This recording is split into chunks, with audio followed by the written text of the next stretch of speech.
Network मिलता भी है तो स्पीड रुला देती है। ऐसे में सवाल उठना लाजमी है कि कैसे बनेगा मध्य प्रदेश छत्तीसगढ़ डिजिटल। कहीं कागजों में तो नहीं सिमट जाएगा डिजिटल इंडिया का सपना। क्या डिजिटलाइजेशन से बदलेगी गांव की सूरत? जनता मांगे जवाब में सरकार के डिजिटल ड्रीम पर चर्चा। लेकिन पहले 10 बड़ी खबरें।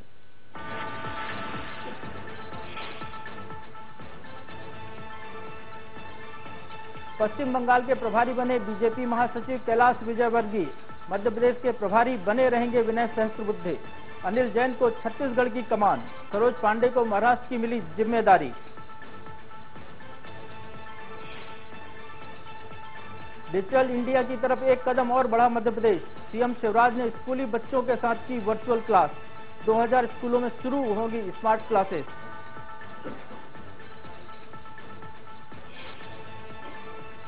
प्रदेश में बेरोजगारी को लेकर कांग्रेस का रमन सरकार पर हमला।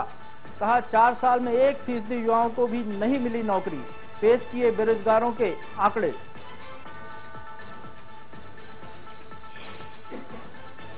पेंड्रा धान घोटाले को लेकर अमित जोगी का सरकार पर निशाना। मिल मालिकों को लाभ पहुंचाने का लगाया आरोप। कहा बड़ी मछलियां क्यों हैं गिरफ्त से बाहर। बीजेपी नेता सच्चिदानंद उपासने ने कांग्रेस के शैलेश नितिन से गुटबाजी के आरोपों पर जताई आपत्ति। कहा नितिन मांगे माफी, नहीं तो करेंगे मानहानि का केस। गृह मंत्री बाबुल गौर ने जबलपुर में ली पुलिस के आला अफसरों की क्लास। रात में संवेदनशील इलाकों में चौकसी बढ़ाने के दिए निर्देश। व्हाट्सएप पर सिंहस्थ को लेकर अफवाह फैलाने वाले कथित मीडियाकर्मी पर मुकदमा दर्ज। बच्चों के अपहरण के बाद कुंभ में नागा बाबा बनाने का फैला रहा था मैसेज। भोपाल रेलवे स्टेशन पर जेब कतरों का आतंक। एक यात्री की चाकू मारकर की हत्या। हिस्ट्री शीटर छोटू मराठे पर वारदात का आरोप। बिलासपुर में दिन दहाड़े कार में सेंधमारी। कांच तोड़कर उड़ाया करीब 3.5 लाख से भरा बैग। चाय पीने गया था कार का मालिक। और रायपुर में 4 मजनू गिरफ्तार। छात्राओं पर अश्लील कमेंट करते रंगे हाथों पुलिस ने दबोचा। होली क्रॉस स्कूल के बाहर सिविल ड्रेस में तैनात थी पुलिस।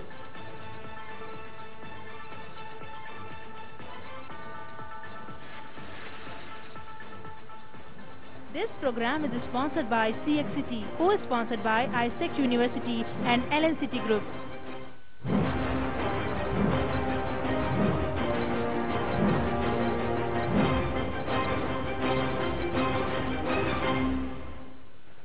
आज देश में तकरीबन 100 करोड़ मोबाइल और फोन उपभोक्ता हैं।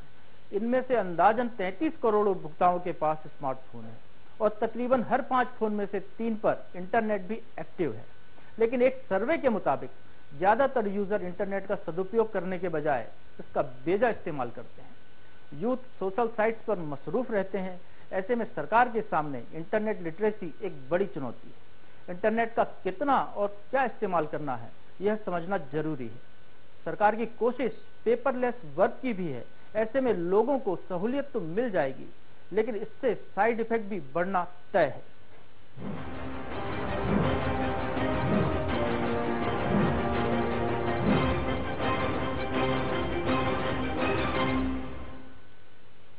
देश में डिजिटल इंडिया सप्ताह चल रहा है। मध्य प्रदेश छत्तीसगढ़ में भी इसके तहत कई कार्यक्रम हो रहे हैं।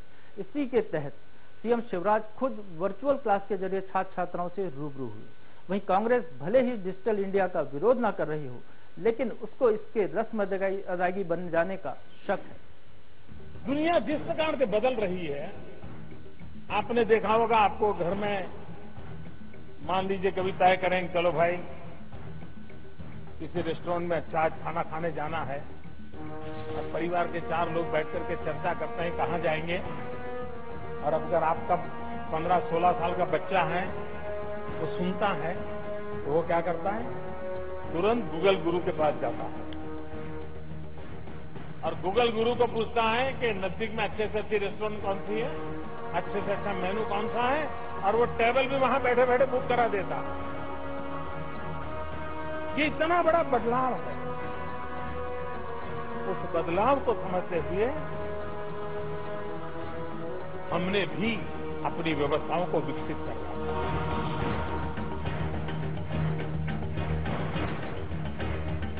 प्रधानमंत्री नरेंद्र मोदी ने कुछ इसी अंदाज में डिजिटल इंडिया सप्ताह की शुरुआत की थी। इस दौरान सरकार ने डिजिटल क्रांति को लेकर अपने इरादे जाहिर किए। सरकार की मंशा है कि डिजिटल इंडिया के मार्फत लोगों को रोजमर्रा की सहूलियतें दिलाई जाएं।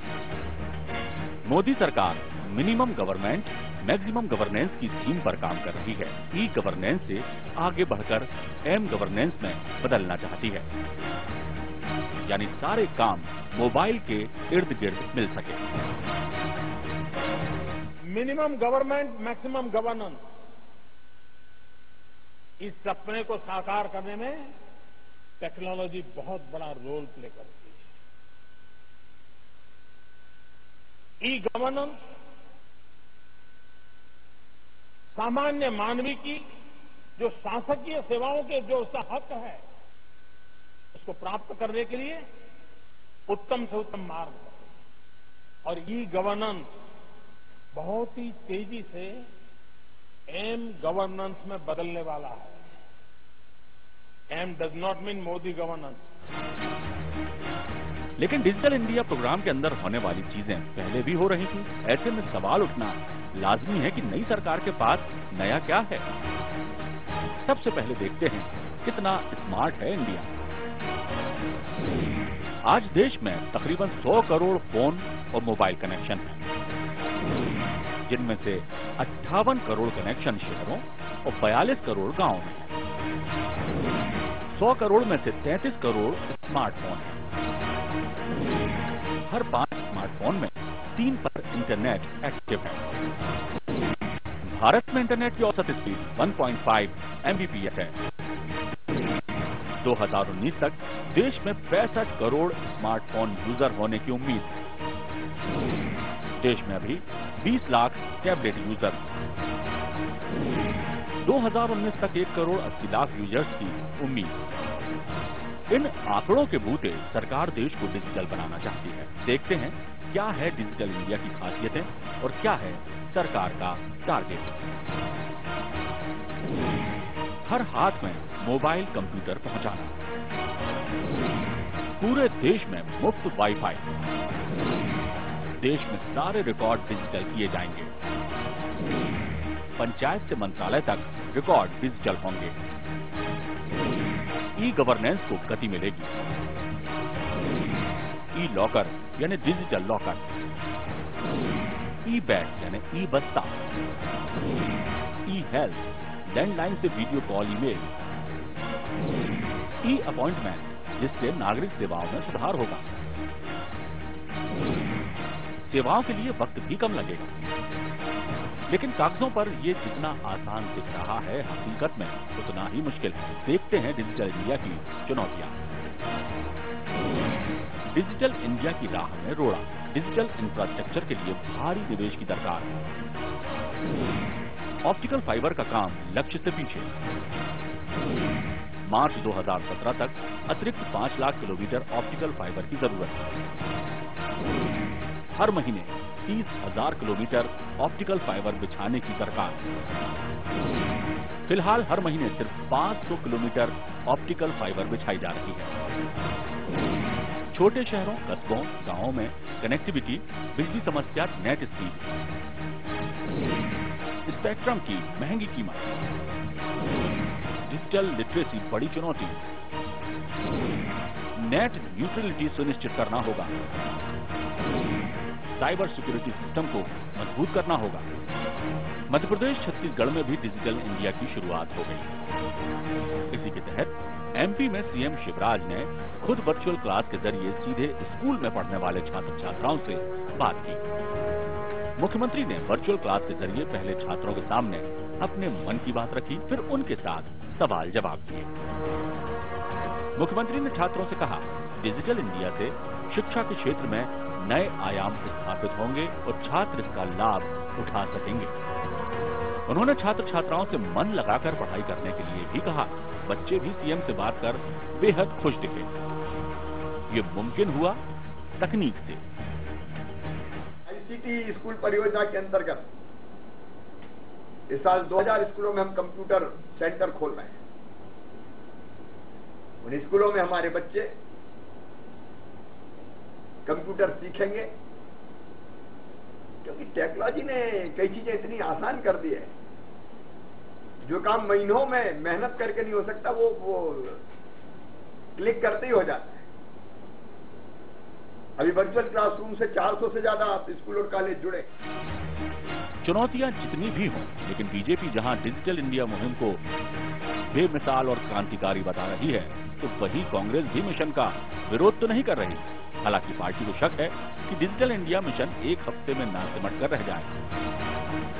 मध्य प्रदेश पहला ऐसा राज्य है जिसने अपनी ईमेल नीति बनाई है। इसकी मॉनिटरिंग की भी बैठक एक रखी गई है।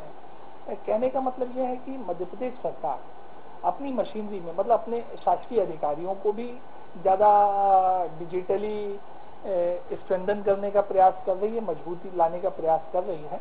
वहीं आमजन भी इसके उपयोग करें, जैसे ई रजिस्ट्री चालू किया है जिससे कि भ्रष्टाचार खत्म होगा।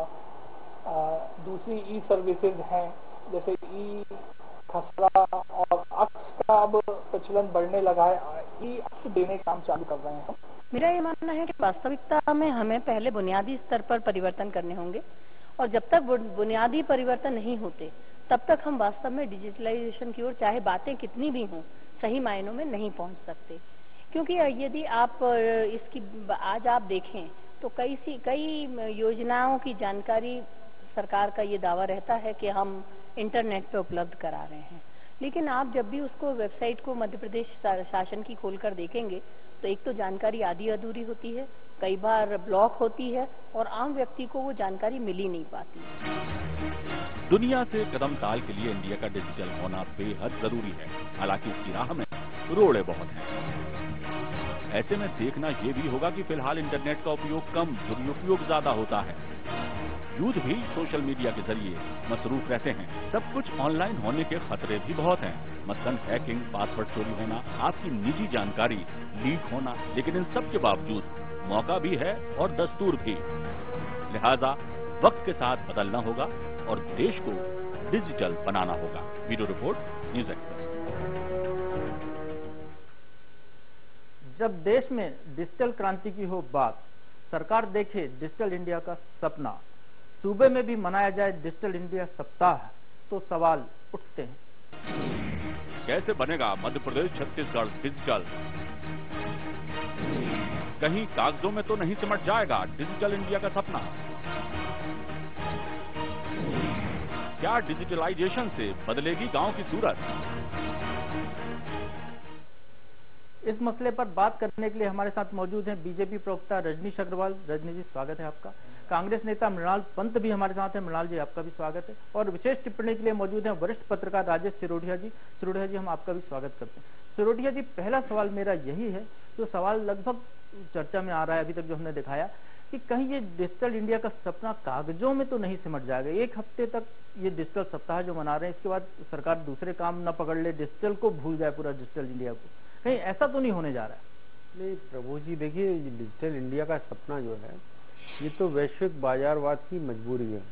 तो भारत में, मध्य प्रदेश में, छत्तीसगढ़ में, ये सारी जगह डिजिटलाइजेशन तो होना है, क्योंकि आप जानते हैं कि इसमें अब BSNL जो एक बहुत बड़ा शेयर रखता है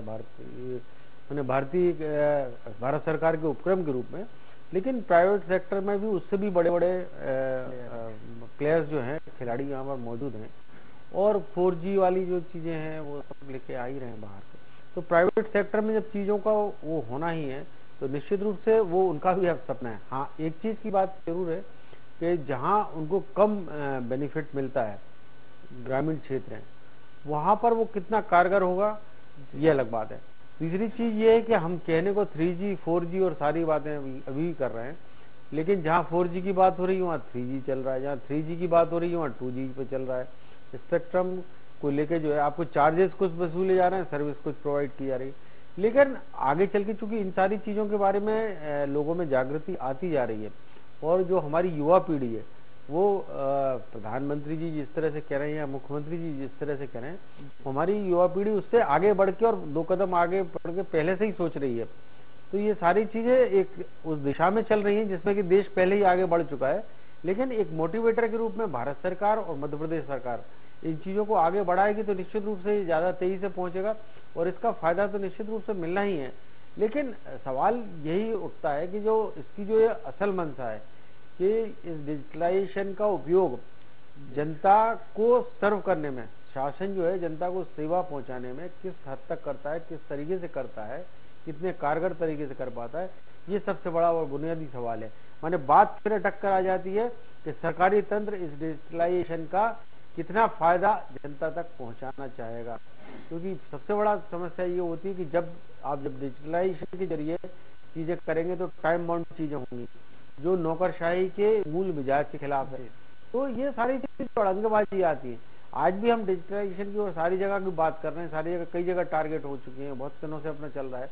माने आप मध्य प्रदेश और छत्तीसगढ़ के डिजिटल होने की बात कर रहे हैं, मुझे लगता है कि कर्नाटक और महाराष्ट्र ये तो 20-20, 25-25 साल पहले से इन्होंने इसकी शुरुआत कर दी थी और ये लोग काफी आगे बढ़ चुके।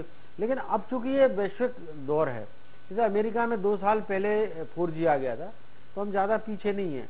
4G दिल्ली मैंने भारत के पूरे बड़े शहरों में नहीं सही। रजनीश जी से जान लेते हैं कि रजनीश जी, डिजिटल होने की बात हो रही है मध्य प्रदेश में, आपकी विधानसभा में लगातार 2-3 सालों से प्रयास चल रहा है। अभी तक विधायक जो हैं आपके, जो जनप्रतिनिधि हैं, वो इंटरनेट का उपयोग करना नहीं सीख पाए। वल्लभ भवन में बाबू आज भी कागज पर फाइल में बढ़ाते हैं, सारी सुविधा कंप्यूटर लगा हुआ है लेकिन उसका उपयोग नहीं करते, आला अधिकारी नहीं देखते। मंत्री आपके हैं ज्यादा, तो उनकी ईमेल आईडी नहीं है आज तक। वैसे में कैसे मान के चलें कि मध्य प्रदेश डिजिटल होने जा रहा है?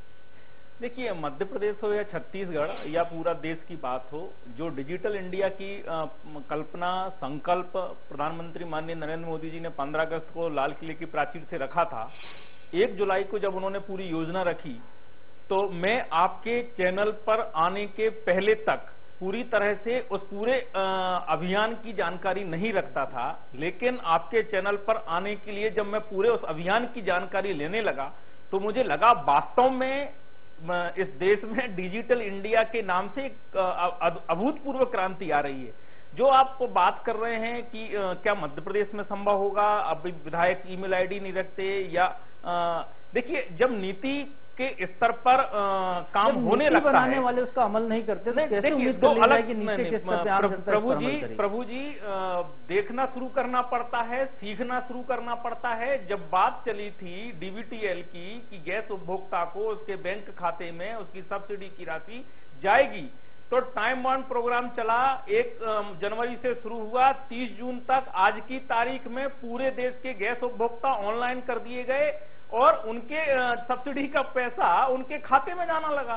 जो इस देश में असंभव कहा जाता था, वो इसमें साकार हुआ और दुनिया का पहला ऑनलाइन ट्रांजैक्शन है प्रभु जी। तो मुझे लगता है जो असंभव है वो संभव करके दिखाने के लिए ही मशीनरी और वैसी दृढ़ इच्छा शक्ति नेतृत्व की चाहिए होती है, जो नरेंद्र मोदी जी की है। और उन्होंने कहा, जैसे इंफ्रास्ट्रक्चर की बात, देश की बात नहीं करते रजनीश जी, मध्य प्रदेश की बात कब तक डिजिटल हो जाएगा? कुछ टाइम बाउंड आपके पास? बिल्कुल टाइम बाउंड प्रोग्राम है, जो नेशनल ऑप्टिक फाइबर प्लान है, जो नेटवर्क बनाना है, दिसंबर 2016 तक का प्लान है। ग्राम पंचायतों तक नेटवर्क इंटरनेट का डेवलप करने के लिए दिसंबर 2016 तक का प्लान है। जो पोस्ट ऑफिस हैं, तो वो मल्टी सर्विस सेंटर बने, नागरिकों को वहां से सुविधाएं मिल पाएं, तो पोस्ट ऑफिस को मल्टी सर्विस सेंटर के रूप में विकसित करने का प्लान है। ये जो ग्राम पंचायत भवन है, उनको डिलीवरी सेंटर बनाने का प्रावधान है। इसलिए से तमाम टाइम बाउंड प्रोग्राम बने हैं, उसके लिए बजटीय प्रावधान भी किए गए हैं। मुझे लगता है कि छोटी छोटी बातें, जो ई लॉकर की जो बात है, ई साइन की बात है, नेशनल स्कॉलरशिप पोर्टल खोल के पूरी जितनी प्रकार की चर्चा जारी रखेंगे। मृणाल जी से जान लेते हैं। मृणाल जी, जो नेशनल ऑप्टिकल फाइबर की जो बात हो रही है, जिसको बिछाने के पूरे देश में, ये शायद कांग्रेस का प्रोग्राम था, कांग्रेस तो उसी का नाम बदलकर बीजेपी ने डिजिटल इंडिया नाम लेकर आ गई है। क्या फर्क देखते हैं आपके कांग्रेस के समय के प्रोग्राम में, यूपीए के समय के प्रोग्राम में, इस प्रोग्राम में, और कहां तक आपको लगता है ये सपना कब तक साकार हो पाएगा? देखिए, आज से कम 30 साल पहले राजीव गांधी जी ने देश में डिजिटल क्रांति की शुरुआत की थी और वो कंप्यूटर युग लेकर आए थे, आईटी क्रांति की उन्होंने बात की थी। भारतीय जनता पार्टी को पूरे 20 साल लग गए ये बात समझने में कि डिजिटल क्रांति देश के लिए जरूरी है और जो लोग संसद में गला फाड़ फाड़ के कंप्यूटर युग का विरोध किया करते थे, आईटी क्रांति का विरोध किया करते थे, कहते थे कि इससे नौकरियां देश में खत्म हो जाएंगी और युवा पीछे रह जाएंगे, हम स्वागत करते हैं कि कम से कम 30 साल बाद उनको ये बात समझ में आई है कि डिजिटलाइजेशन, आईटी और कंप्यूटर देश के लिए कितना जरूरी है। अब जहां तक मध्य प्रदेश की बात है, जैसा रजनीश जी बता रहे थे कि रास्ते में वो पढ़ते पढ़ते आए, मैं ये भी कहना चाहूंगा कि मध्य प्रदेश भी सोच के मामले में और क्रियान्वयन के मामले में कई साल पीछे है। देश के दूसरे राज्य हैं जिन्होंने पहले इस बात को समझा, इस पर काम किया और आज कई गुना आगे चले गए हैं। जहां तक डिजिटल नेटवर्क की बात है और ऑप्टिकल फाइबर का फैलाव है, मध्य प्रदेश तो एक ट्राइबल प्रदेश है, जहां पे बड़ी संख्या में, बहुत बड़ा प्रदेश है, जहां पे ग्राम पंचायतों तक, तहसील स्तर तक इस सुविधा को पहुंचाना, लोगों को कनेक्ट करना अपने आप में एक बहुत बड़ी चुनौती है। और मुझे नहीं लगता कि भारतीय जनता पार्टी की इस सरकार के पास इस तरह की कोई कार्य योजना है। ये तो दूर की बात है ऑप्टिकल फाइबर नेटवर्क। आप देखिए कि मध्य प्रदेश में जो सरकारी अधिकारी हैं, उनको आज तक मध्य प्रदेश की सरकार सरकारी ईमेल आईडी तक मुहैया नहीं करवा पाई और आधे से ज्यादा सरकारी कर्मचारी आज भी याहू, गूगल और रेडिसमेल के भरोसे अपना जो भी थोड़ा मोटा काम उन्होंने करना शुरू किया है। राजेश जी से जाना चाहूंगा। राजेश जी, मैं प्रभु जी थोड़ा सा समय लूंगा। जो मध्य प्रदेश को पिछड़ा कहा जा रहा है कि इस मामले में पिछड़ा रहा, 10 सालों की दिग्विजय सिंह की सरकार में जरूर पिछड़ा रहा होगा, लेकिन आज आम किसान को जो खसरा खतौनी की बात है उसकी डिजिटाइजेशन की करने वाली सरकार मध्य प्रदेश की सरकार, एमपी ऑनलाइन के माध्यम से आम स्टूडेंट और आम युवा को जो सुविधा चाहिए होती वो प्रोवाइड करने वाली मध्य प्रदेश सरकार, ईमेल की पॉलिसी सरकार के स्तर पर ई गवर्नेंस के स्तर पर बनाने वाली पहली देश की मध्य प्रदेश सरकार, स्कॉलरशिप डीबीटीएल के माध्यम से डायरेक्ट अकाउंट में डालने वाली मध्य प्रदेश सरकार में किस विभाग की बात करें, अगर एक एक विभाग में चले जाएं तो मुझे लगता है कि मध्य प्रदेश सरकार ने अग्रणी भूमिका डिजिटल इंडिया के माध्यम से ली है। चलिए राजेश जी, रजनीश जी जो दावा कर रहे हैं ये है कि मंत्री बदल जाते हैं, अधिकारी बदल जाते हैं, तो बदले हुए अधिकारियों के नाम तक विभाग की वेबसाइट समय पे अपडेट नहीं कर पा रही है। और जहां तक आप जो उपलब्धियां मध्य प्रदेश की सरकार के नाम पे डाल रहे हैं, मेरी बात सुन लीजिए, जो उपलब्धियां आप मध्य प्रदेश की सरकार के नाम पर डाल रहे हैं वो सब मार्केट ड्रिवन है, वो इकोनॉमिक्स का असर है। और आप ये मत कहिए कि याहू की गूगल की और रेडिट की अगर सर्विसेज चालू हुई है प्रदेश में तो वो मध्य प्रदेश की सरकार के कारण हुई है। इसके तमाम एंगल सोचने के हो सकते हैं, लेकिन ये गवर्नेंस की तरफ मध्य प्रदेश सरकार बढ़ी।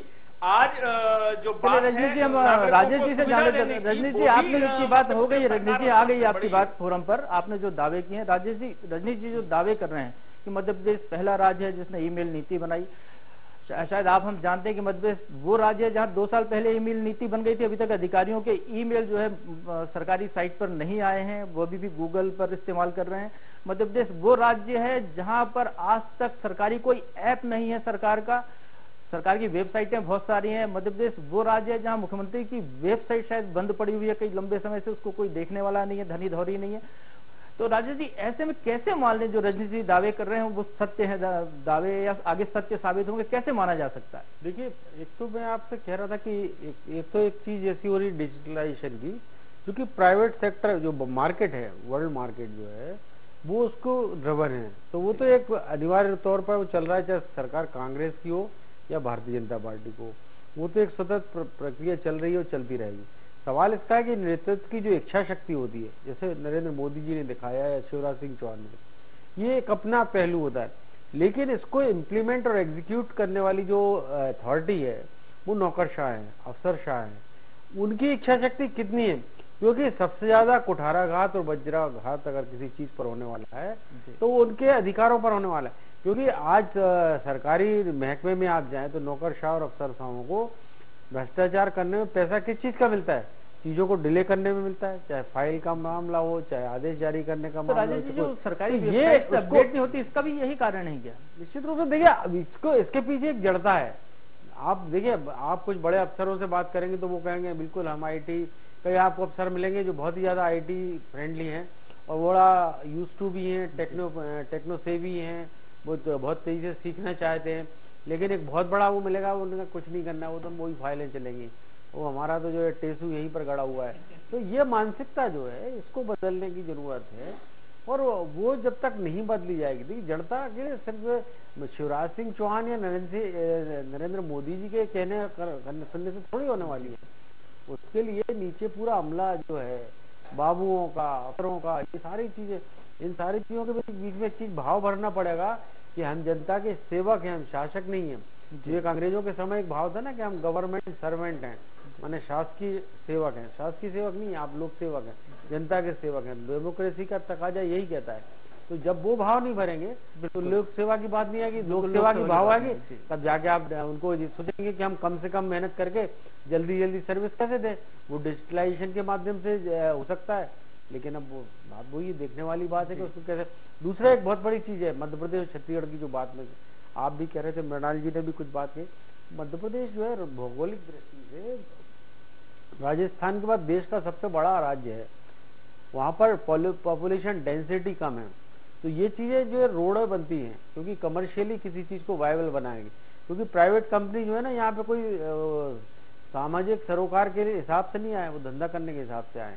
तो जब उसकी फाइनेंशियल प्रॉफिटेबिलिटी को जब देखते हैं वो, तब तक वो नहीं करते। तो यहाँ क्या आबादी इतनी नहीं है, तो फैलाव है। आपको इंफ्रास्ट्रक्चर में पैसा ज्यादा लगाना है, नहीं उसमें ज्यादा पैसा लगाना है आपको, OFC की लाइन आपको ज्यादा बिछाना पड़ेगी, और आपको उसके मुकाबले इसकी जो रिकवरी है वो उत्तर प्रदेश में अगर 6 महीने में होती है, तो मध्य प्रदेश में उसको 1.5 साल या 2 साल लगेगी। तो ये चीज कुछ भौतिक कारण है, टेक्निकल कारण है, जो उसके कारण मध्य प्रदेश और छत्तीसगढ़। दूसरा ये मध्य प्रदेश जो है और छत्तीसगढ़, आपको ध्यान रखने की वनाच्छादित प्रदेश है, फॉरेस्ट एरिया कवर काफी है। राजेश जी, मैं आपको रोकना चाहूंगा, एक दर्शक हमारे साथ जुड़ गए इंदौर से, राजीव सोनी जी। सोनी जी, अपना सवाल करिए।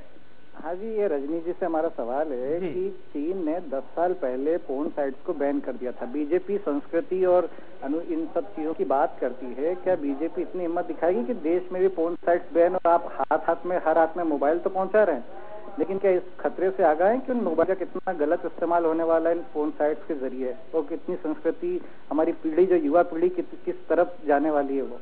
जी सोनी जी जवाब दिलाते हैं। रजनी जी, देखिए, जहां तक मुझे जानकारी है कि जो पॉर्न साइट के मामले में एक सुप्रीम कोर्ट की रूलिंग भी आई थी, तो कई पॉर्न साइट तो बैन की गई थी, ब्लॉक की गई थी, लेकिन उसके बारे में भी कई प्रकार के लकूना थे, जो भारत सरकार के स्तर पर भी कोई कार्रवाई नहीं की जा सकती थी। लेकिन उसके तरफ आगे और तेजी से बढ़ने के लिए कुछ बात UN में उठाने की भी हुई थी। लेकिन बहुत बड़े खतरे से आगाह किया दर्शक ने। बिल्कुल, बात उनकी सही है। हर हाथ में मोबाइल होगा, इंटरनेट होगा, तो ऐसे खतरे बढ़ेंगे। वैसे भी ऐसे मामले लगातार सामने आते रहे हैं। अभी हाल ही में देवास की भी एक घटना थी, जहां एक दंपति को अपनी जान देनी पड़ गई साइबर लीकेज के कारण। देखिए, बिल्कुल बात तो सही है। इसीलिए इस डिजिटल इंडिया की जब बात रखी गई, तो जो तीसरा सबसे बड़ा विजन रखा गया कि इस पूरे मामले को लेकर जागरूकता बढ़ानी है और डिजिटल इंडिया की तरफ एम्पावर करना है उनको, एक नागरिक के लिए। तो मुझे लगता है कि ये इसके लिए भी सरकार अपने प्रयास करना होंगे, समाज को भी अपने प्रयास करना होंगे, और हम आप जो इस पूरे प्रक्रिया को समझते हैं, उनको भी कहीं ना कहीं लिटरेसी दूसरों को के स्तर पर देना होगी। मृणाल जी, मैं आपसे जानना चाहूंगा कि मध्य प्रदेश के गांव में पानी की पीने का पानी तो है नहीं लोगों के पास, मोबाइल के टावर नहीं है, मोबाइल काम नहीं करते प्रदेश में, वहां पर इंटरनेट कैसे एक्सेस कर पाएगा आदमी, वो भी 2-3 साल की टाइम लिमिट के अंदर? इससे पहले मैं ये कहना चाहूंगा कि सत्ताधारी दल जो केंद्र में भी और प्रदेश में भी सत्ता में है, वो इस जिम्मेदारी से भाग नहीं सकता कि अगर पोर्न साइट्स हैं या कुछ गलत तरह की चीजें इंटरनेट पर उपलब्ध हैं तो उनको समाज रोकेगा या कोई दूसरा रोकेगा। ये सरकार की जिम्मेदारी है और सरकार को इस पर ध्यान लगाना चाहिए। दूसरा मैं कहना चाहता हूँ, अब ये सरकार अंबेडकर पेरियार नाम का कोई ग्रुप बनता है तो उसको इस वेबसाइट पे उसके कंटेंट नहीं आए वो रोक सकती है। ये सरकार नरेंद्र मोदी जी के खिलाफ कोई आपत्ति, कोई पोस्ट होता है, कोई विरोधाभासी पोस्ट होता है, उसको रुकवा सकती है, उस पर FIR दर्ज कराने में अपनी ताकत लगा सकती है, लेकिन पोर्न साइट पर कार्रवाई करने में सरकार पीछे हट जाती है। ये तो पूरी तरह से ये बात है कि इस सरकार का फोकस इंटरनेट के सदुपयोग पर और सरकार की योजनाओं को आम जनता के हित में ले जाने पर नहीं है। अगर सरकार का फोकस इस पे होता, अगर वो डिजिटल इंडिया को इस तरह से लोगों के सामने रखती कि इससे आम आदमी को रोजमर्रा की समस्याओं से निजात मिल जाए, और जो छोटे छोटे काम उसको लाइन में लगकर करने पड़ते हैं, जिसके लिए उसका बड़ा समय धन व्यय होता है, जिसमें रोजमर्रा की चीजों में उसको भ्रष्टाचार का सामना करना पड़ता है, अगर फिजिकल इंटरफेस को ये सरकार हटाती और डिजिटल इंडिया के माध्यम से कुछ ऐसे सॉल्यूशन लोगों के माध्यम से रखती कि लोगों की आम दिनचर्या में आसानी होती, तो हमें ऐसा लगता खड़े कर लिए, लेकिन डिजिटल इंडिया को जानकारी का बहुत बड़ा अभाव मृणाल जी के स्तर पर दिख रहा है। रजनीश जी आप जवाब दे सकते हैं, लेकिन एक सवाल मेरा भी है इसके साथ में कि आप इतनी बात कर रहे हैं डिजिटल इंडिया की, लेकिन मध्य प्रदेश सरकार ने बच्चों को, स्कूली बच्चों को 10,000 लैपटॉप देने का वादा किया था जो आज तक पूरा नहीं हुआ। देखिए, पहली बात तो जो पॉर्न साइट को लेकर गलत बयानी मृणाल जी कर रहे हैं कि सरकार नहीं रोक रही है। मैंने पहले भी कहा कि पॉर्न साइट की बात सुप्रीम कोर्ट तक भी गई थी यूपीए के जमाने में, और कई सारी जो भारत सरकार की, जब यूपीए सरकार थी तब की भी बात कर रहा हूं मैं। अभी तो 1 साल के बीच में कोई नया डेवलपमेंट हुआ नहीं। उस समय उनको ब्लॉक किया गया था, बैन किया गया था, लेकिन खतरा रजनीश जी केवल पॉर्न साइट से नहीं, अभी हमने हेडलाइन में बताया इंदौर की, उज्जैन की एक घटना है कि वहां पर वो बिल्कुल मैंने उसकी बात आप कही कि वो जागरूकता का मामला है, वो जागरूकता को खड़ी करना पड़ेगी, क्योंकि तकनीक का उपयोग हम बचपन से देखते आ रहे हैं। जब विज्ञान को लेके ऐसे लिखा करते थे कि ये दुधारी तलवार है, इसका उपयोग करना आना चाहिए, और हम और आप इसके लिए जो जानकार हैं वो मुझे लगता है चेतना लाने के लिए आगे बढ़ना चाहिए। दूसरी बात जो कह रहे हैं मृणाल जी कि नागरिकों की सुविधा के लिए, सबसे बड़ी बात जो मुझे लगता है राजेश सरोठिया जी ने भी उस तरफ इंगित किया था, इसका डिजिटल इंडिया का उद्देश्य यही है कि नागरिकों को सुविधा कैसे मिले। 2 बड़े ऐप सरकार ने लिए, माई गॉव का जो ऐप है भारत सरकार ने जो लॉन्च किया है, कि पूरा एक ऐप के माध्यम से सारे सरकारी विभाग, सारी योजनाएं, सारी स्कीम, और एक नागरिक को जो कुछ करना होता है अब सरकार के साथ में व्यवहार, वो उस ऐप के माध्यम से कर पाए। चलिए जी, ऐप पे हमारी चर्चा जारी रहेगी। फिलहाल वक्त हो गया एक छोटे से ब्रेक का। ब्रेक के बाद भी हम इस पर आगे बातचीत करेंगे।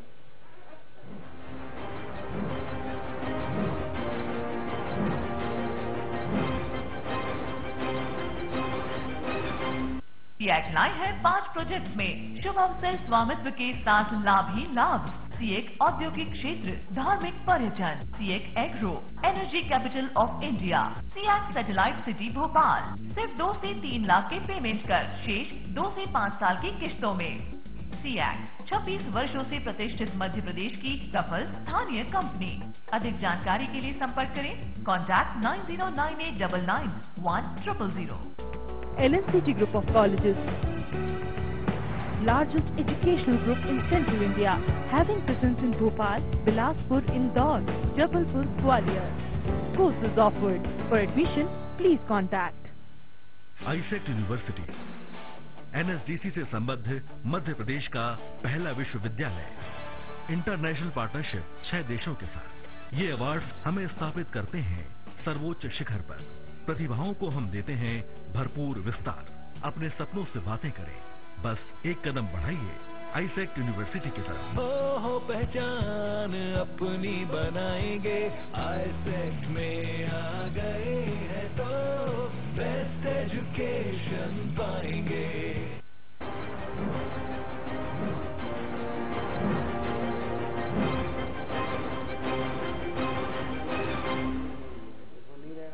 ब्रेक के बाद एक बार फिर स्वागत है आपका। हम चर्चा कर रहे हैं सरकार के डिजिटल प्रोग्राम पर। मृणाल जी, मैं आपसे जानना चाहूंगा कि कांग्रेस को क्यों ऐतराज होना चाहिए इन मामलों पर, जब यदि डिजिटल करने की बात हो रही है, लोगों को सुविधाएं देने की बात हो रही है, और कांग्रेस के स्तर पर इस पर कुछ नए सुझाव भी आने चाहिए थे सरकार के पास कि ये और नई चीजें ऐड कर लें, क्योंकि ये प्रोग्राम से आपने बताया कि राजीव गांधी के समय शुरू किया गया था, कांग्रेस की सरकार ने शुरू किया था, तो आपकी तरफ से सुझाव आने चाहिए थे। ऐतराज की जरूरत क्यों है? हमें बिल्कुल ऐतराज नहीं है। हम तो खुले मन से और खुले दिल से इस तरह के कार्यक्रमों का स्वागत करते हैं, क्योंकि हमारा मानना है कि राष्ट्रहित की कोई भी गतिविधियों में कभी भी राजनीतिक दुराव नहीं आना चाहिए। और जो कार्यक्रम खासतौर पे हमारी सरकार की परिकल्पना रहे हैं, हमारे नेताओं के विजन का एक हिस्सा रहे हैं, उन पर तो विरोध का सवाल ही नहीं उठता। निरंतर ऐसी चीजों पे हमने सकारात्मक सुझाव दिए ही हैं, पर दिक्कत यह है कि कई बार सरकार जब श्रेय लेने की होड़ में लग जाती है तो सकारात्मक सुझावों पर ध्यान नहीं देती। ऐसे कई अवसर आए हैं। मध्य प्रदेश का उदाहरण लें तो मध्य प्रदेश में सरकार कहती है कि हमने एक परिकल्पना लागू की है कि अब FIR IT मोड में दर्ज की जा सकेगी, लोग ऑनलाइन FIR कर सकेंगे। लोग कह रहे हैं कि E-रजिस्ट्री ऑनलाइन माध्यम से की जा सकेगी। कई लोगों के कांग्रेस समेत ये सुझाव आए हैं कि जब इस तरह की योजनाएं लागू की जाएं तो वो इस तरह से लागू की जानी चाहिए कि लोगों की सुविधाएं बढ़े, लोगों को असुविधा का सामना नहीं करना पड़े। दिक्कत इस बात की है कि सरकार श्रेय लेने की होड़ में इस तरह से योजनाएं लागू कर रही हैं जिसमें लोगों की समस्याएं बढ़ने वाली है। अब FIR का ही उदाहरण लिया जाए। दर्शक जुड़े हुए हमारे साथ छतरपुर से कृष्णा अपना सवाल रखिए। सर मैं ये पूछना चाह रहा था कि शिवपुरी में एक और 18 दिन से लोग धरना प्रदर्शन पर बैठे हैं सिर्फ इसलिए कि पीने का पानी उनको नहीं मिल पा रहा है। तो मोदी सरकार के ऐसे में जब मूलभूत सुविधाएं ही लोगों को नहीं मुहैया हो पा रही हैं तो डिजिटलाइजेशन कहाँ तक सार्थक हो पाएगा, कितने कामयाब हो पाएंगे हम इस मिशन में? सिरोटिया जी, मैं चाहूंगा कि इसका जवाब पहले आप दें, बाद में हम रजनीश जी से भी इस सवाल का जवाब चाहेंगे। देखिए कृष्णा जी, ये दोनों अलग अलग मामले हैं। वो मोदी जी जो कर रहे हैं वो अलग चीज है। पानी मुहैया कराना मोदी जी का काम नहीं है, पानी मुहैया कराना शिवराज सिंह चौहान का काम है। पानी मुहैया कराने का काम वहाँ की नगर पालिका का काम है। और ये इसके लिए अगर पानी नहीं मिल रहा है तो डिजिटलाइजेशन का काम रोक दें, या डिजिटलाइजेशन हो रहा है तो पानी नहीं दें, ये सब चीजें इसकी तरह से बातें नहीं करना चाहिए। सब चीजें अपनी अपनी जगह। आप इस चीज को तो मानेंगे कि आप छतरपुर में बैठ के इस बात को जान पा रहे हैं कि शिवपुरी में 15 दिन से ये पानी नहीं मिल रहा है। आज हमें आप इंफॉर्मेशन टेक्नोलॉजी के कारण आज हम कितने फास्ट हो गए हैं।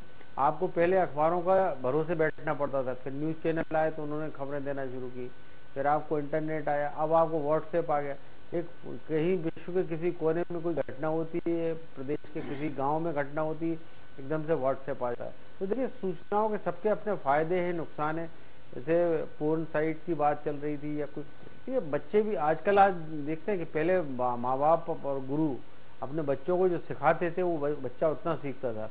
आज 12 साल का बच्चा जो है वो अपने गुरु को और अपने माँ बाप को सबको सिखाने की हिम्मत रखता है, क्योंकि वो उसका ब्रेन जो है आपसे काफी तेज है, काफी आगे। गूगल गुरु का शिष्य, गूगल गुरु का शिष्य, उसको गूगल बाबा से आप करिए। पहले हम ही आप लाइब्रेरी में कितना कंसल्ट करते थे, पत्रकारिता की हमने शुरुआत की थी, हमें लाइब्रेरी में घंटों बैठ के चीजें जुटाना पड़ती थी, कई पुराने लोगों से जाके मिलकर उनसे बात करना पड़ती। जी, मुझे लगता है कृष्णा का सवाल कुछ मायने में गंभीर है। रजनीश जी, मैं आपसे जवाब चाहूंगा कि सरकार 4.5 लाख करोड़ रुपए डिजिटल होने पर खर्चा करने जा रही है। जो मूल जरूरत है लोगों की पीने का पानी, उसका बजट शायद इतना नहीं है देश का, मध्य प्रदेश का तो और भी कम होगा। तो सरकार की पहली प्राथमिकता बुनियादी सुविधाएं होनी चाहिए या डिजिटल होने के लिए इतना खर्च करना चाहिए? 4.5 लाख करोड़ के इन्वेस्टमेंट की बात आई है। सरकार अपने हिस्से का 4.5 लाख करोड़ खर्च कर रही है ऐसा तो शायद नहीं है। दूसरी बात जो राजेश जी ने कही कि ये बहुत अलग अलग स्तर की बात है। आज भी इस भारत में 3 शताब्दियों के स्तर पर लोग सरकार की पहली प्राथमिकता क्या होनी चाहिए? बिल्कुल पहली प्राथमिकता पीने का साफ पानी। मेरे ख्याल से मृणाल जी आप बता सकते हैं सरकार की पहली प्राथमिकता क्या होनी चाहिए? बीजेपी किन मुद्दों पर चुनाव जीत कर आई थी, कांग्रेस किन मुद्दों पर चुनाव हारी? मुझे लगता है मुद्दे थे बिजली पानी। पूरी बहस को अलग डायरेक्शन में ले जाने की कोशिश कर रहे हैं। और जो बात जो पीने के पानी, एक दर्शक ने सवाल किया है रजनीश जी, हमारे एक दर्शक ये जानना चाहता है कि पीने के पानी की तुलना में रोटी, कपड़ा और मकान मुहैया कराना तो सरकार की पहली प्राथमिकता होनी ही चाहिए। लेकिन मैं इसमें कहना ये चाहूंगा कि सरकार ये जो इंफ्रास्ट्रक्चर है, इस इंफ्रास्ट्रक्चर की सुविधा आम जनता को प्रदान करने के तरीके को अगर डिजिटलाइज करना चाहती है तो उसको ये सुनिश्चित करना पड़ेगा सबसे पहले कि कम से कम जमीन पे पीने के पानी की सुविधाएं और दूसरी सुविधाएं तो लोगों के पास मौजूद हो। वरना पता चला कि सरकार ने एक एप्लीकेशन बना दी कि लोग पीने के पानी के बारे में शिकायत कर सके, सफाई के बारे में शिकायत कर सके, लेकिन इन शिकायतों को एड्रेस करने वाला, शिकायतों का समाधान करने वाली कोई प्रणाली अगर सरकार उपलब्ध नहीं करवा पाएगी तो पीने का पानी नहीं मिल रहा है। मुझे लगता है 2 अलग अलग बातें हैं इसको समझने की। सारे मोबाइल शिवपुरी के बंद कर देनी चाहिए, केबल टीवी बंद कर देनी चाहिए, और जो तमाम सुविधाएं इंटरनेट की सुविधा है शिवपुरी में बंद कर देना चाहिए, क्योंकि वहां कोई स्थायी व्यवस्था जैसे वहां के नागरिक चाह रहे हैं वैसी नहीं हो पाई है अभी तक। क्या बंद कर देनी चाहिए। मुझे लगता है कि ये तरीका बहस का बहुत अलग ढंग का हो जाएगा अगर डिजिटल इंडिया के प्रावधान है वो फोन क्रांति आज कारगर है कि हम और आप बैठ के चर्चा कर रहे हैं, जैसा सोरठिया साहब बता रहे हैं, जल क्रांति वहां हुई तो सरकारों को भी वहां झुकना पड़ रहा है, स्कीम की देरी हुई है जो वहां लॉन्च की गई थी, तो उसको लेके बात आज हम और आप यहां बैठ के कर रहे हैं। तो मुझे लगता है इनके फायदे डिजिटल इंडिया के अपने तरफ हैं। जिन सुविधाओं की बात हो रही है, सरकार कई सूचनाओं को, जानकारियों को 50-60 सालों से जो देना चाहिए नागरिकों को नहीं दे पाई, तो क्यों नागरिक अपने हक से वंचित रहे? क्यों उसको आज समयबद्ध कोई भी योजना का लाभ उसको मिल पाए? आज जो बात, एक छोटी सी बात, स्टूडेंट को स्कॉलरशिप की हो, उसको पढ़ाई की तमाम प्रकार के शैक्षणिक संस्थानों की जानकारी की हो, मैंने कहा आज 585 मंडियों को पूरा ई प्लेटफॉर्म पे लेके आ गया, 200 करोड़ के प्रावधान करके।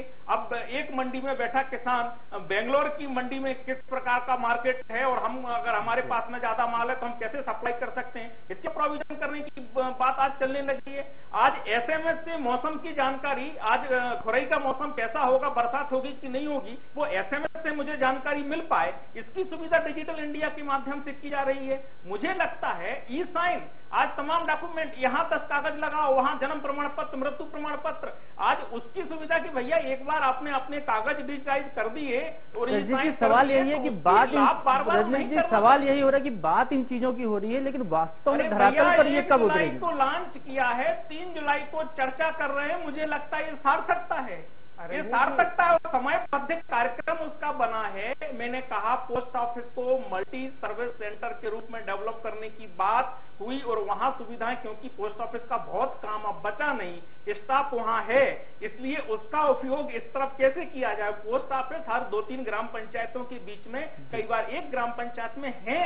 आज 1.5 लाख पोस्ट ऑफिस को मल्टी सर्विस सेंटर बनाया जा रहा है, 2.5 लाख ग्राम पंचायतों को डिलीवरी सेंटर के रूप में डेवलप किया जा रहा है। तो भैया ये समयबद्ध दिसंबर 16 तक, कोई दिसंबर 17 तक, और पूरा डिजिटल इंडिया का कार्यक्रम 19 तक। हमने कहा इलेक्ट्रॉनिक मैन्युफैक्चरिंग की इसी भोपाल में, एक मिनट मृणाली, इसी भोपाल में और इसी मध्य प्रदेश के जबलपुर में इलेक्ट्रॉनिक मैन्युफैक्चरिंग क्लस्टर का शिलान्यास रविशंकर प्रसाद जी करके गए।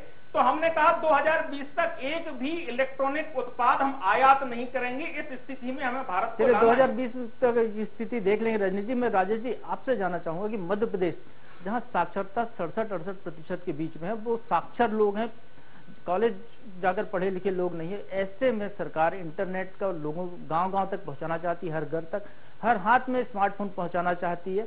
तो क्या ये लोग उस मोबाइल फोन को ऑपरेट कर पाएंगे? क्या इंटरनेट एक्सेस कर पाएंगे ये लोग? इस स्थिति में आपको कैसे लगता है कि ये डिजिटल इंडिया का जो सपना है वो हकीकत में उतर जाएगा, जैसा रजनीश जी दावा कर रहे हैं? देखिए प्रभु जी, पूरे मामले को हमें एक नए सिरे से सोचना पड़ेगा। जहाँ तक जो पानी की बात आई थी, तो सड़क, बिजली, पानी, स्वास्थ्य, शिक्षा, ये 5 जो बुनियादी काम है वो सरकार के शुरू से रहे हैं, और सरकार जब भी इससे हटी है तब यहाँ पर विसंगति पैदा हुई। अगर आपने पानी को प्राइवेटाइज किया तो दिक्कत हुई है, आपने शिक्षा को प्राइवेटाइज किया उससे दिक्कत हुई है, आपने स्वास्थ्य सेवाओं को प्राइवेटाइजेशन किया, दिक्कत हुई है, सहूलियत भी मिली है। लेकिन ये बुनियादी कामों के साथ अब ये डिजिटलाइजेशन भी सरकार का एक बुनियादी काम बन गया है। दूसरी चीज ये कि आज हम वो 67% लिटरेसी या कितने परसेंट है, इसको बिल्कुल नहीं आए। ये मैं आपसे कहता हूँ कि अगर कोई 67% लिटरेसी और उसको कंप्यूटर की ABCD नहीं पता है तो वो 0% है। तो मैं तो 0% से शुरू करता हूँ कि शुरुआत ही 0 से हो रही है। जो कंप्यूटर लिटरेट है आज के ज़माने में, जो डिजिटलाइजेशन की प्रोसेस से वाकिफ है, वही लिटरेट है। अन्यथा कोई पढ़ लिख गया है, जान गया है, लेकिन उसको और कंप्यूटर चलाना नहीं आता, नेट चलाना नहीं आता, फ़ोन चलाना नहीं आता, तो इलिटरेट है। हमने जब एक फ़ोन की शुरुआत हुई तब यही आशंका थी कि फ़ोन जो है सिर्फ अभिजात वर्गों के और बड़े वर्ग के लोगों के लिए उनका वो खिलौना बन जाएगा। लेकिन आज वो मोबाइल फ़ोन बड़े लोग रखना परहेज करते हैं और वो सर्विस सेक्टर का वो बन गया है। आज आपको मोबाइल पर सर्विस मिल जाती है, कारपेंटर की सर्विस मिल जाती है, इलेक्ट्रॉनिक आपका इलेक्ट्रिकल समय के साथ बदलाव हुआ तब से अब तक। जी, अब आप देखिए, अब स्मार्टफोन की तरफ बढ़ रहे हैं, स्मार्टफोन की तरफ बढ़ रहे हैं, तो वो जो सर्विस सेक्टर का जो व्यक्ति है वो भी उस चीज को बढ़ाएगा। उसको फोन करने के बजाय हम उसको व्हाट्सएप कर देंगे कि भैया हमारे। चलिए राजेश जी, एक दर्शक जुड़ गए इछावर से, मुकाती जी। जी मुकाती जी, अपना सवाल रखिए। मेरा कहने का मतलब ये है कि अगर कोई सपना देखा गया है तो उसे पूरा तो होने दो, आप उससे पहले ही डिबेट पे आ जाते हैं। पहली बात तो ये, और ये सपना अच्छा सपना है कि कम से कम इसको पूरा होने दो। और आगे आंकड़े बताना तो गांव तक स्मार्टफोन उपलब्ध है आज की तारीख में। मैं ग्रामीण क्षेत्र से रहता हूं, तो मेरे आसपास जितने भी ग्रामीण क्षेत्र वहां पर स्मार्टफोन है और वो लोग बाकायदा चला रहे हैं, ऐसी कोई दिक्कत नहीं है। और जो आपको लग रहा है कि ये पूरा होगा नहीं होगा, अभी देखा गया है शिशु अवस्था में सपना है, उसे पूरा तो होने देता। चलिए, आपने रजनीश जी के मन की बात कह दी। प्रभु जी, मैं एक छोटी सी बात और कहना चाहता हूँ। मैं ये जोड़ना चाहता हूँ कि डिजिटल इंडिया का सपना कोई नया सपना नहीं है। नरेंद्र मोदी जी ने तो उस समेकित सपने की प्रस्तुति एक नए तरीके से लोगों के सामने कर दी। हम इसका भी स्वागत करते हैं। राजीव गांधी का सपना यूपीए की सरकार में पूरा कर देते, आपने नहीं कर पाया। देखिए रजनी जी, हम इसका भी स्वागत करते हैं। हम केवल इतना कहना चाहते हैं कि जब सरकार कोई नई योजना लेकर आती है तो उसे यथार्थवादी स्वरूप में लाना चाहिए और उसका मूल उद्देश्य ये होना चाहिए कि उससे लोगों के जीवन में, लोगों के दैनंदिन जीवन में सुविधा बढ़े, लोगों को नए नए विकल्प मिले ताकि वो आगे प्रगति कर सकें। और खास तौर पे जो मध्य प्रदेश में प्रयोग हो रहा है उसके लिए मध्य प्रदेश की सरकार को दो चीज करनी पड़ेगी। उसके लिए टीवी पर आके ये नहीं कहना पड़ेगा कि हम मध्य प्रदेश में डिजिटल इंडिया कर देंगे, पर उसके लिए मध्य प्रदेश में नेट स्पीड बढ़ाने के लिए टावर डेंसिटी बढ़ानी पड़ेगी। उसके लिए मध्य प्रदेश में ऑप्टिकल फाइबर केबल को गांव-गांव तक पहुंचाना पड़ेगा। खास तौर पे उन सुदूरवर्ती आदिवासी अंचलों के स्कूल में पहुंचाना पड़ेगा, अन्यथा मध्य प्रदेश में डिजिटल डिवाइड और बढ़ जाएगा। हमारा जो गरीब वर्ग का स्कूल में पढ़ने वाला देहात में जो आदिवासी बालक है, जो हरिजन छात्र छात्राएं हैं, जो अभावों में रहने वाले लोग हैं, सरकार की प्राथमिकता ये सारी चीजें उन लोगों को भी मुहैया कराने की होनी चाहिए। केवल ऐसा नहीं होना चाहिए कि वाहवाही लूटने के चक्कर में जो मध्य प्रदेश के छत्तीसगढ़ के बड़े बड़े शहर हैं वहां तो आप 4G की स्पीड दे दें और वहां ठेठ देहातों में 5 kbps की स्पीड भी लोगों को नहीं मिले। इस तरह से अगर विकास होगा तो हमारा प्रदेश आगे नहीं बढ़ पाएगा। मृणाल जी, आपने बहुत अच्छा, रजनीश जी, मृणाल जी ने बहुत अच्छी सवाल उठाया। रजनीश जी, साथ में मैं आपसे ये भी जानना चाहूंगा कि इस देश में जब मध्य प्रदेश की हम बात करें तो मध्य प्रदेश में डिजिटल लॉकर आप लागू करने जा रहे हैं, इंटरनेट बैंकिंग को प्रोत्साहित कर रहे हैं, मोबाइल बैंकिंग को प्रोत्साहित कर रहे हैं। यहाँ आप देखते हैं कि जो फ्रॉड ठगी के मामले हो रहे हैं, तो क्या डिजिटल लॉकर में जो किसी का महत्वपूर्ण जरूरी डाटा है वो क्या चोरी नहीं हो जाएगा, वो क्या कोई हैक नहीं कर ले जाएगा? ये भी तो खतरे हैं। देखिए प्रभु जी, आपके तमाम संदेह अपने तरफ जायज हैं जो आम श्रोता को, आपके आम दर्शक को लग रहे होंगे। एक बात तो पहली, जो 10 साल में 30 साल पुराना सपना पूरा नहीं कर पाए वो आज भाजपा की सरकार को ज्ञान दे रहे हैं, बहुत अच्छा है, स्वागत है इसके बावजूद भी। लेकिन जो 500 के आप कह रहे थे 500 मीटर या किलोमीटर में, पूरा ध्यान से देख नहीं पाया कि इनकी हर महीने की नेशनल ऑप्टिक फाइबर केबल बिछाने की गति थी, 30,000 की आप कह रहे हैं कि जरूरत थी, वो कर नहीं पाए। आज हमसे कह रहे हैं मध्य प्रदेश को आप एक करिए वो करिए। हमने कहा दिसंबर 16 तक हम करेंगे, 2.5 लाख ग्राम पंचायतों को हम जोड़ेंगे। हम दिसंबर 16 की तारीख दे रहे हैं। उसके बाद में हमें चुनाव में जाना, उसके पहले चुनाव में नहीं जाना है। रजनीश जी, एक दर्शक आ गए हैं, आपसे सवाल करना चाहते हैं। रजनीश जी, एक दर्शक शिवपुरी से सरमन धाकड़ है। जी सरमन जी, सवाल कीजिए। हाँ नमस्कार साहब जी, सवाल कीजिए आप। हाँ नमस्कार साहब। नमस्कार साहब जी नमस्कार शर्मन जी, टीवी का वॉल्यूम कम कर दीजिए और अपना सवाल कीजिए। साहब रजनीश जी अग्रवाल जी से जी सवाल है मेरा जी, जो आप जितने भी वादे और जो कर रहे हैं मानता हूँ,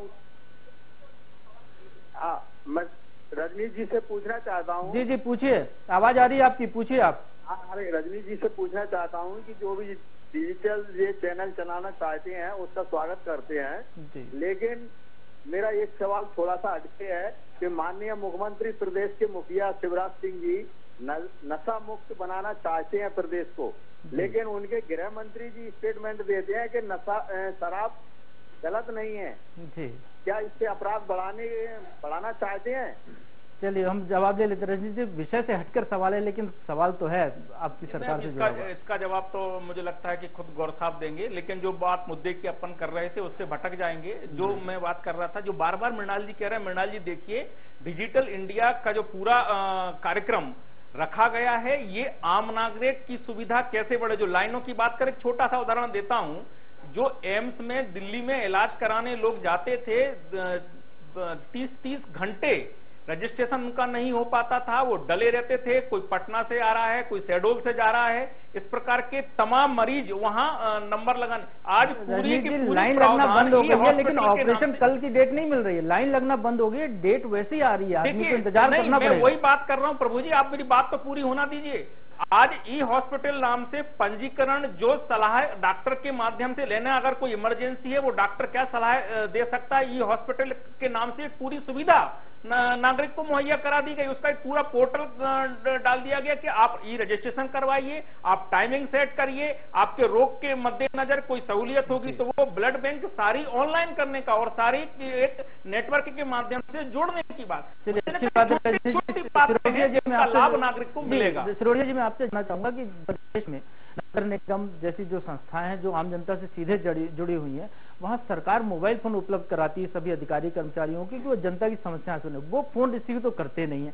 तो हम कैसे मान लें कि जो नई स्कीम लाई जा रही है डिजिटल इंडिया के फोरम पर कि मोबाइल पर समस्या का समाधान हो जाएगा, आपने मोबाइल पर आवेदन दिया तुरंत निराकरण हो जाएगा, ये सारी सुविधाएं कैसे मिल पाएंगी जब वो मोबाइल फोन तो कोई रिसीव नहीं करता आज की तारीख में? देखिए प्रभु जी, मैं आपसे शुरू से बोल रहा हूँ इस बात को कि शासन तंत्र की यानी सरकार की या कोई राजनीतिक दल की जो इच्छा होती है, इच्छा शक्ति होती है, वो एक अलग चीज होती है, लेकिन उसको इम्प्लीमेंट करने वाली जो एजेंसी है वो तो नौकरशाह ही है, चाहे वो नगर निगम का बाबू हो या कलेक्ट्रेट का बाबू हो या मंत्रालय का बाबू हो या कहीं सतपुड़ा विंध्याचल का बाबू हो, उन सबकी मानसिकता एक अपनी अलग है, वो जड़ता से भरी मानसिकता। एक दर्शक जुड़े हैं शहडोल से, अवधेश तिवारी जी। अवधेश जी, सवाल रखिए अपना।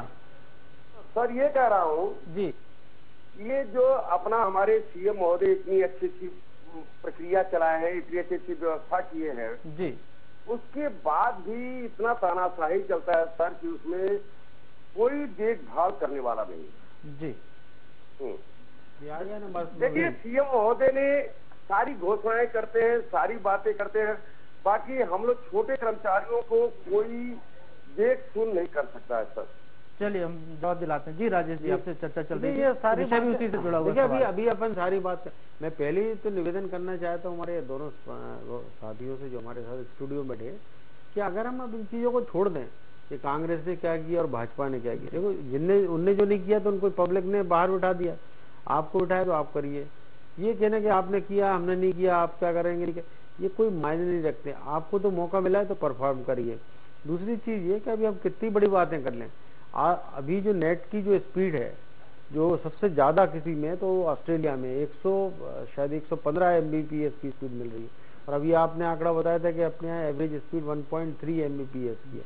तो आप समझ लीजिए कि उस गैप को भरने के लिए और उस एवरेज के आसपास पहुंचने, माने कि अपन 50 के ऊपर जो है देश के दुनिया के आधे से ज्यादा मुल्क हैं जिनके हमारे आसपास जो है, अगर आप श्रीलंका, बांग्लादेश और यहाँ भी जाएंगे तो यहाँ पर भी, और थाईलैंड जैसे देश में भी स्पीड जो है 100 के आसपास है, 90 के आसपास है Mbps मिल रहा है। तो देखिए भारत की अपनी समस्या भी है, देखो एक भौगोलिक आकार, आबादी, सारी चीजों को लेके, लेकिन ये काम अगर एक अच्छी दिशा में शुरू हुआ है, चाहे वो राजीव गांधी जी के समय शुरू हुआ, सैम पित्रोदा का जो मिशन आया था, या उसका कहीं बीच में ठहरा हुआ है कभी किसी दौर में, और या आप शुरू हो गया तेजी पकड़ेगा मोदी जी के दौर में, सब ठीक है। लेकिन हमारी कोशिश ये होना चाहिए कि इतनी अवेयरनेस हम पैदा करें कि ताकि जनता उसका फायदा उठाए, जो हमारी युवा पीढ़ी है उसका दुरुपयोग नहीं करे, सदुपयोग करे उसमें। क्योंकि देखिए ये तो हर चीज होती है, अफीम जो है, अफीम की खेती हम इसलिए करते हैं क्योंकि उससे जो है पेन किलर्स और बहुत सारी दवाएं बनती हैं। अब लेकिन उसी का उपयोग कोई हेरोइन और ब्राउन शुगर के रूप में यूज करने लगे तो आप क्या कर सकते हैं उसको। चलिए राजेश जी, मृणाल जी आपसे अंतिम कमेंट जानना चाहेंगे आपका, इस पूरी डिजिटल इंडिया का जो मिशन चल रहा है और मध्य प्रदेश में डिजिटल मध्य प्रदेश चल रहा है, इसमें कई बड़ी बड़ी योजनाओं की घोषणा हो रही है, कहाँ देखते हैं आप मध्य प्रदेश को खड़ा हुआ? हाँ, हम सोचते हैं कि मध्य प्रदेश में भी डिजिटल इंडिया में बहुत सारी चीजों को करने की अपार संभावना है और सरकार को उन चीजों पर आगे बढ़ना चाहिए। रजनी जी ने बड़ी अच्छी बात कही कि एम्स में एक प्रक्रिया शुरू की है। हम चाहते हैं मध्य प्रदेश की सरकार भी ये जिम्मेदारी ले और इस तरह के उदाहरण प्रस्तुत करे। एक घटना हमारे सामने आई थी कि पुलिस थाने में एक घायल व्यक्ति आया और एमवाई अस्पताल ले जाते 15 मिनट उसे कागजी प्रक्रिया में लग गए और उस कागजी प्रक्रिया के दौरान उसने दम तोड़ दिया। मध्य प्रदेश की सरकार के सामने चुनौती है, केंद्र की सरकार ने नजीर पेश की है, उसको यहाँ फॉलो करे कि अगर पुलिस थाने में कोई प्रकरण आया है तो वहीं पे उसकी ई फाइलिंग इस तरह से हो जाए कि अस्पतालों में उसे नए सिरे से कागजी कार्रवाई में नहीं पड़ना पड़े। जो एम्स में हुआ वो क्यों नहीं इंदौर के एमवाई अस्पताल में और हर जिले के जिला अस्पताल में हो सकता है। तो पूरे देश में जो हो रहा है, विश्व में जो हो रहा है, उन उदाहरणों को हम जितना जल्दी सीखेंगे और जितना जल्दी हमको अवसर मिला है, आपको अवसर मिला है, अगर आप वास्तव में कुछ करना चाहते हैं तो जनता के हित में इन डिजिटल इंडिया के इन प्रकल्पों का उपयोग करें, इसको मध्य प्रदेश में क्रियान्वित करवाएं और उसके लिए अधिकारियों की जवाबदेही तय करें, टर्न अराउंड टाइम तय करें कि अगर डिजिटल इंडिया के माध्यम से, इस प्लेटफॉर्म के माध्यम से कोई शिकायत, कोई निवेदन, कोई सुझाव या कोई आवेदन सरकार को प्राप्त हुआ है तो कितने दिनों में उसका निराकरण कौन अधिकारी करेगा, ये जिम्मेदारी सरकार तय करे, हम इसका स्वागत करेंगे। जी रजनी जी, बिल्कुल मृणाल जी की बात से मैं 100% सहमत हूँ। एक बात जो इस पूरे डिजिटल इंडिया में मुझे सबसे अच्छी लगी, वो ठीक है नेटवर्क बिछेगा और तमाम नागरिक, ये जो सत्ता के साकेत में बैठे हुए लोग सूचना दबाकर, फाइल रोककर, दादागिरी जो लाल पीताशाही जिसे भी कहते हैं वो करने की कोशिश करते हैं, वो कहीं ना कहीं ट्रैप होंगे। जो ई फाइल ट्रैकिंग सिस्टम की बात हो रही है, आज 5 दिन में ये फाइल बाबू से लेके पीएस तक पहुंचना थी, नहीं पहुंची, तो वो क्यों नहीं पहुंची उसके कारण की बात आज ट्रांसपेरेंसी के साथ आम उपभोक्ता, आम नागरिक करेगा। मुझे लगता है कि सरकार में जैसे भागीदारी की बात कही जाती थी, आम नागरिक की सुनिश्चित होगी, जिस सुविधा पर उसका हक है, चाहे स्वास्थ्य की हो या शिक्षा की, वो उसको नसीब होगी। मुझे लगता है डिजिटल इंडिया एक अवसर है, इसका लाभ उठाने के लिए नागरिक के नाते भी, समाज के नाते भी आगे आना चाहिए और इसको और कैसे तेजी से गति मिले। हो सकता है सरकार ने कहीं धीमी गति पकड़ने की कोशिश करे तो उसको भी ठीक करने का काम समाज का, विपक्ष का भी होता है, करना चाहिए, क्योंकि डिजिटल इंडिया आने वाले भारत के लिए बहुत ही मुझे लगता है कि तेज गति से बढ़ाने वाला एक अभियान है, एक आयोजन है। राजेश जी, फाइनल कमेंट आपसे जानना चाहूंगा, एम मोबाइल, मोदी मोबाइल नहीं, मोबाइल में सरकार, ये कब तक साकार हो पाएगा? मोदी जी ने जो बातें कही हैं, जो अपने ख्वाब रखे हैं सामने, शिवराज जी ने जो बातें कही, मैं कहता हूं कि अगर इसका 50% भी पालन हो जाता है, या रजनी जी जैसी बात कह रहे हैं, तो मैं इस प्रदेश की, इस देश की जनता के साथ अपने आप को ही धन्य समझूंगा। चलिए, आज की चर्चा में भाग लेने के लिए रजनी जी आपको हम धन्यवाद करते हैं, प्रणाल जी आपका भी धन्यवाद, राजेश जी हम आपको भी बहुत बहुत धन्यवाद करते हैं। दोस्तों, डिजिटल इंडिया और डिजिटल मध्य प्रदेश, ये वो सपना है जिसके जरिए देश की कई समस्याओं के खत्म होने की उम्मीद की जा रही है। कागज में तो यह योजना बहुत अच्छी दिख रही है, लेकिन इसे जमीनी धरातल पर उतारना आसान नहीं है। मध्य प्रदेश और छत्तीसगढ़ में तो इस और भी मुश्किल है इस सपने का साकार होना, जहां गांव में पीने का पानी नहीं, शौचालय जैसी बुनियादी सुविधा नहीं और तो और पर्याप्त बिजली तक नहीं है, वहां 24 घंटे इंटरनेट एक्सेस की कल्पना करना बेमानी है। खैर, सरकार ने लोगों को ई इंसान बनाने का फैसला लिया है, तो भले ही हम पूरी तरह डिजिटल ना हो पाए, कुछ तो बदलाव होगा ही। आम आदमी को मेक इन इंडिया और डिजिटल इंडिया जैसे जुमलों से कोई वास्ता नहीं है, उसे तो वो प्रशासन और सुविधाएं चाहिए जो उसकी जिंदगी बदल दे। किसी ने क्या खूब कहा है, नई सुबह चाहते हैं, नई शाम चाहते हैं, जो ये रोज वो शब्द बदल दे वो निजाम चाहते हैं। आज के लिए बस इतना ही। मैं प्रभु पटेरी आपसे विदा लेता हूं, फिर मिलेंगे आपसे जुड़े किसी नए मुद्दे पर नए सवालों के साथ। तब तक के लिए नमस्कार। This program is sponsored by CXCT, co-sponsored by ISEC University and LNCT Group.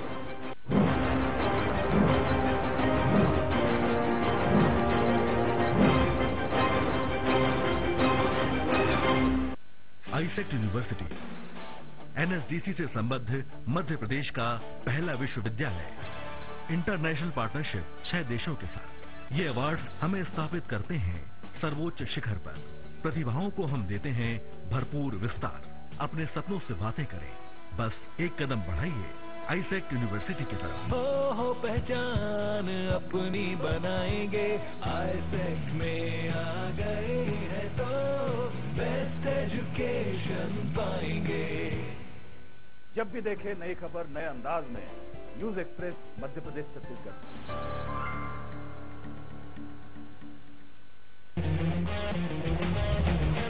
हम हैं सच के साथ, हम करते हैं बातें साफ, हर खबर पक्की खबर सिर्फ न्यूज एक्सप्रेस पर।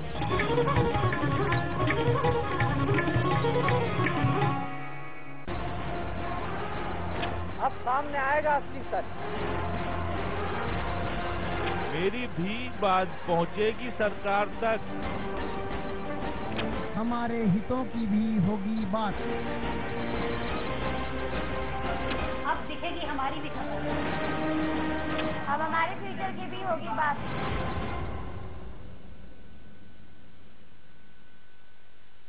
जब भी देखे नई खबर नए अंदाज में,